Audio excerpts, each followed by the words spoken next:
ಎಷ್ಟೊಂದು ಫುಡ್ನ ಸೇಲ್ ಮಾಡೋದು, ಎಷ್ಟೊಂದು ಫುಡ್ನ ಪ್ರಮೋಟ್ ಮಾಡ್ತೀವಿ. ಬಟ್ ನಾನು ಏನು ಜೆನ್ಯೂನ್ ಆಗಿ ನಾನು ಏನು ಯೂಸ್ ಮಾಡ್ತಾ ಇದ್ದೀನೋ ಅದನ್ನೇ ನಿಮಗೆ ಇವತ್ತು ತೋರಿಸ್ತಾ ಇದ್ದೀನಿ. ನೋಡಿ, ನಾನು ಯೂಸ್ ಮಾಡ್ತಿರೋ ಸ್ಟೋರಲ್ಲಿ ನಾನು ಯೂಸ್ ಮಾಡ್ತಿರೋ ಫುಡ್ಡು ನನ್ನ ಫಿಶ್ಗೆ ನಾನೇ ಹಾಕ್ತೀನಿ. ಇದು 1 ವೀಕ್ ಬಂದಾಗ ತುಂಬ ಸ್ಟ್ರೆಸ್ಸಲ್ಲಿ ತುಂಬ ಇದರಲ್ಲಿ ಇದ್ದಿದ್ದು, ಹೆಡ್ಡೆಲ್ಲ ಡೌನ್ ಆಗಿದ್ದು ನೋಡ್ತಾ ಇರ್ಬೋದು, ತಿಂತಾ ಇರೋದು. ಈ ಜಸ್ಟ್ 1 ವೀಕಲ್ಲಿ ಅದ್ರ ಏನು ಪೊಟೆನ್ಷಿಯಲ್ ಇದೆ ಅದನ್ನು ತೊಗೊಂಡಿದೆ.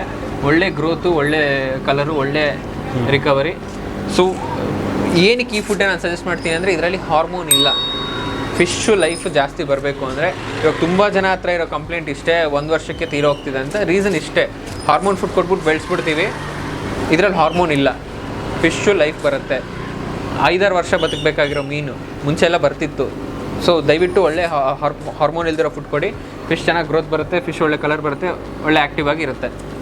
ಸೊ ಜಸ್ಟ್ 400 ರುಪೀಸ್ಗೆ ಈ ಫುಡ್ ಸಿಗುತ್ತೆ, ಪಾಕೆಟ್ ಫ್ರೆಂಡ್ಲಿ. ಬೇರೆ ಫುಡ್ಸು ಇದರಷ್ಟು ಪ್ರೋಟೀನ್ ಇರೋದು 800 ರುಪೀಸ್, 900 ರುಪೀಸ್, 1200 ರುಪೀಸ್ವರೆಗೂ ಇದೆ. ಇದರಲ್ಲಿ ಅದೇ ಪ್ರೋಟೀನ್ ಕಂಟೆಂಟ್ ಜಸ್ಟ್ 400 ರುಪೀಸ್ ಸಿಗುತ್ತೆ ನಿಮಗೆ, ಪಾಕೆಟ್ ಫ್ರೆಂಡ್ಲಿ. ಈ ಫುಡ್ನ ಯೂಸ್ ಮಾಡಿ, ನಮ್ಮ ಸ್ಟೋರ್ಗೆ ವಿಸಿಟ್ ಮಾಡಿ ಈ ಫುಡ್ ಪರ್ಚೇಸ್ ಮಾಡಿ. ಸ್ಯಾಂಪಲ್ ಒಂದು ರಿಪ್ಲೇಸ್ಮೆಂಟ್ ನಿಮ್ಗೆ ಕಳಿಸಿ ನಾಳೆ. ಸೊ ಚೆಸ್ಕ್ವಿನ್ ಅಕ್ವಾಪೆಟ್ಸ್ JP ನಗರಲ್ಲಿ ಇರೋದು ಅಕ್ವೇರಿಯಂ ಶಾಪಲ್ಲಿ ಈ ಫುಡ್ ಎಲ್ಲ ಅವೈಲೇಬಲ್ ಇದೆ, ವಿಸಿಟ್ ಮಾಡಿ ತೊಗೊಳ್ಬೋದು. ಇಲ್ಲಾಂದರೆ ಬೇರೆ ಶಾಪ್ಸು ಈ ಎಲ್ಲ ಲಿಸ್ಟ್ ಕೊಟ್ಟಿದ್ದೀವಿ, ಅಲ್ಲೂ ಕೂಡ ಫುಡ್ ಅವೈಲೇಬಲ್ ಇದೆ, ಅದು ಕೂಡ ತೊಗೊಬೋದು. ಇಲ್ಲಾಂದರೆ ನಮಗೆ ಕಾಂಟ್ಯಾಕ್ಟ್ ಮಾಡಿ.